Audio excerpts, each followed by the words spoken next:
Selamat malam Pak Esra, saya mau bertanya tentang Matius 24 ayat 36.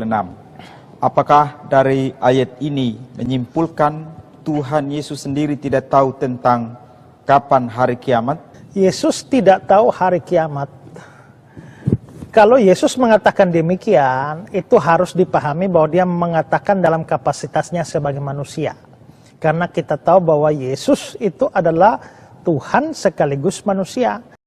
Assalamualaikum warahmatullahi wabarakatuh. Masih kembali di channel terbaru saya. Terima kasih kepada teman-teman masih setia menonton mendukung menyaksikan konten dari channel ini. Tentunya kita sudah mendengarkan bagaimana cuplikan videonya. Di sini jemaatnya bertanya, kalau memang Yesus itu Tuhan, kenapa tidak tahu hari kiamat? Seharusnya kan Tuhan itu tahu hari kiamat. Tapi jawaban pendetanya ketika Yesus menjawab itu, Yesus itu berkapasitas sebagai manusia.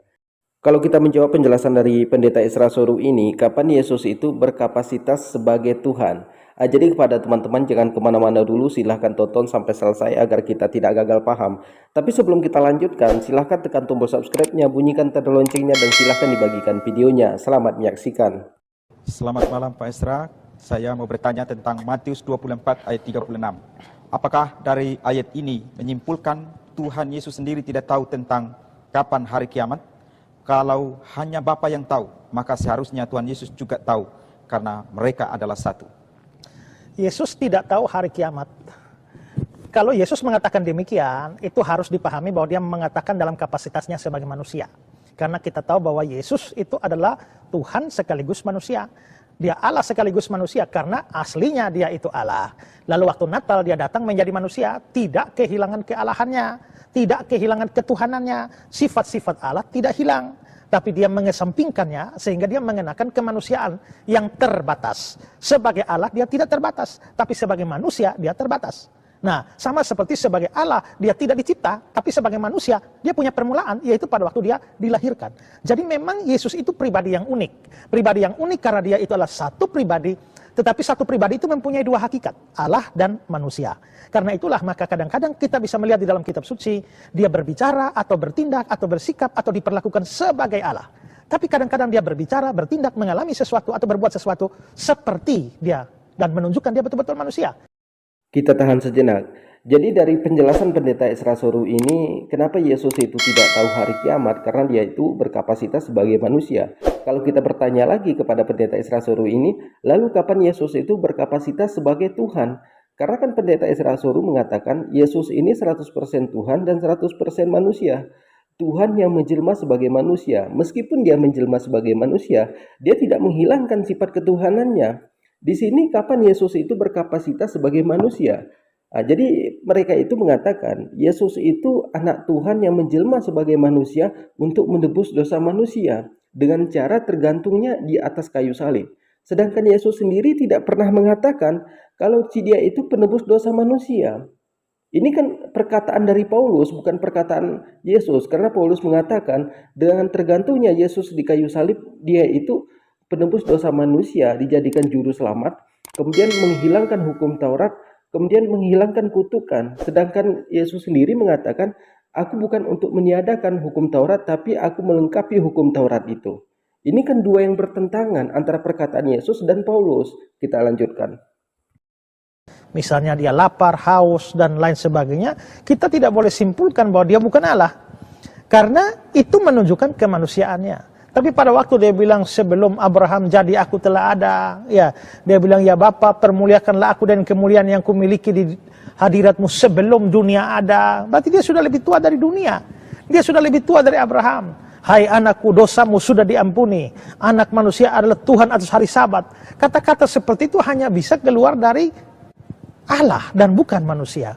Jadi ada hal-hal yang menunjukkan kealahan, ada hal-hal yang menunjukkan kemanusiaan. Yang menunjukkan kemanusiaan untuk membuktikan dia manusia, bukan membuktikan bahwa dia bukan Allah. Dan hal-hal yang menunjukkan kealahannya ya membuktikan bahwa dia Allah, bukan membuktikan bahwa dia bukan manusia. Nah, karena itulah maka Yesus satu pribadi dengan dua hakikat semacam itu, tapi karena dia satu pribadi, maka dia hanya punya satu kesadaran. Maka dia tidak bisa, kalau sebagai Allah, dia maha tahu. Sebagai manusia, dia tidak maha tahu. Dia tidak bisa maha tahu dan tidak maha tahu dalam keadaan yang sama.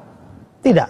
Sebagai Allah, dia maha tahu tentunya. Kita lihat banyak kali di Alkitab, Injil-Injil, dia mengetahui apa yang ada di hati manusia. Tidak perlu manusia memberitahu apapun, sebab dia tahu siapa yang percaya, siapa yang tidak percaya.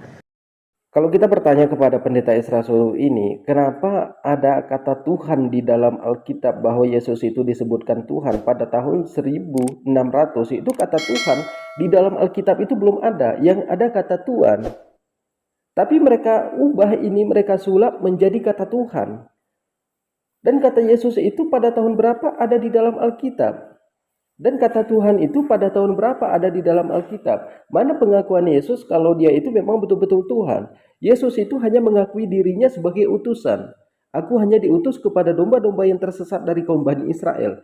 Itu dengan sangat jelas tertulis di dalam ayat Alkitab. Kalau mereka mengatakan ada Yesus itu mengatakan dirinya Tuhan, akulah guru dan Tuhan. Ini kan mereka ubah ayatnya, padahal ayat aslinya tidak ada kata Tuhan. Akulah guru dan Tuhan.